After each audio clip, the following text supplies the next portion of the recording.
कौन मनुष्य सम्यक संबुद्ध होने के लायक होता है और कौन नहीं।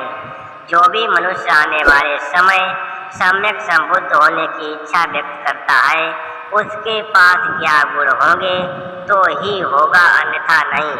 ये हमारे गौतम सम्यक संबुद्ध जब 4 असंख्य लाख कल्प और 1000 कल्प पहले सुमेध नामक से दीपंकर सम्यक संबुद्ध को मिले तो किन 8 गुणों से युक्त थे।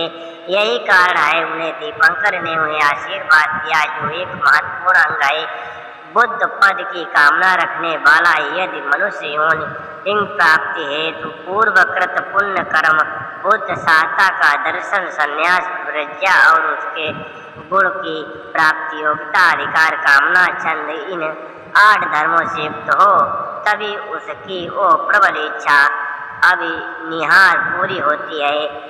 मनुष्यत्वं लिंग संपत्ति हेतु सत्तार दर्शनं, पवज्जा गुण संपत्ति अधिकारो च छंदता, अष्टधम्म समोधानं अभिनिहारो समिज्जति। नंबर 1, मनुष्य योनि में स्थिति बुद्ध पद की कामना करने वाले की इच्छा पूरी होती है। नाग, गरुड़ या देवता की योनियों में वो पूरी नहीं हो सकती। नंबर 2, मनुष्य योनि में भी पुरुष लिंग में स्थित होने पर ही इच्छा पूरी होती है। स्त्री खंड अथवा नपुंसक अथवा स्त्री पुरुष दोनों लिंगों वाला होने पर पूरी नहीं हो सकती। नंबर 3, पुरुष होने पर भी यदि उसी जन्म में अरहत पद की प्राप्ति का हेतु हो तो इच्छा पूरी होती है अथवा नहीं। मतलब जो भी कहता है वो भविष्य में सम्यक संबुद्ध होने के लिए प्रयास कर रहे हैं, तो आज उनकी योग्यता अरहंत भिक्खु होने की हो, वो संग भेद नहीं करने वाला हो, ताकत ने नकारे धर्म का समर्थन न हो, अमार्ग भूल भुलैया मार्ग अंग ज्ञान की इच्छा का समर्थन न हो, अंतिम धम्म को पहले बताने वाले धम्म को अंत में बताने वाले का समर्थन न हो, मौन का तथागत ने निषेध किया है, फिर भी उन्हें आर्य मौन का समर्थन करने वाले न हो।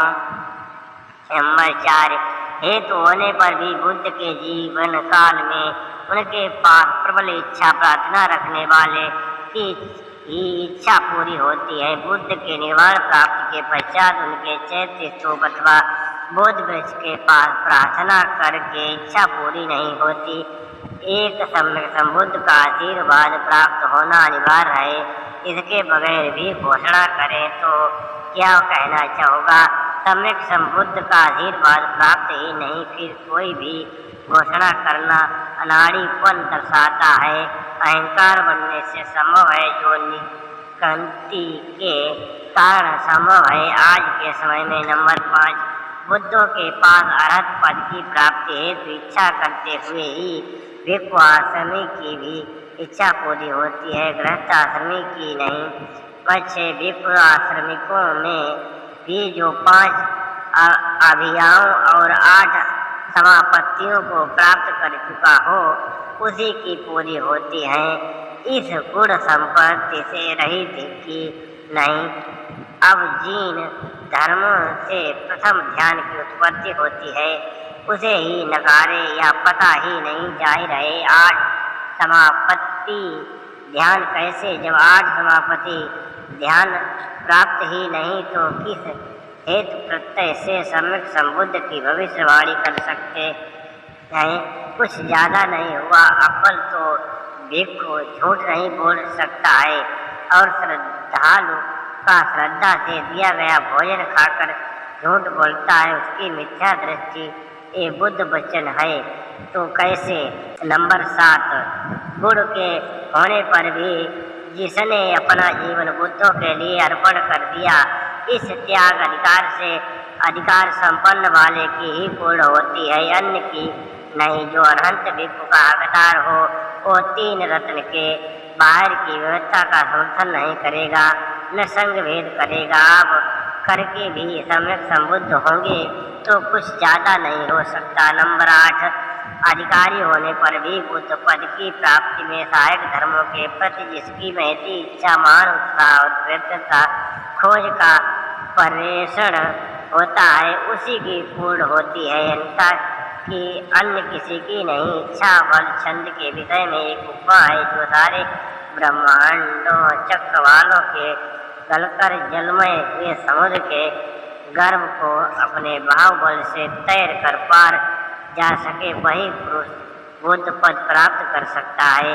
अथवा जो सारे ब्रह्मांडों चक्रवालों के बांसों की झाड़ी से ढके हुए गर्भ को आच्छादन हटा मर्दन कर पांव से चल पार कर सके, वो बुद्ध पद तो प्राप्त कर सकता है।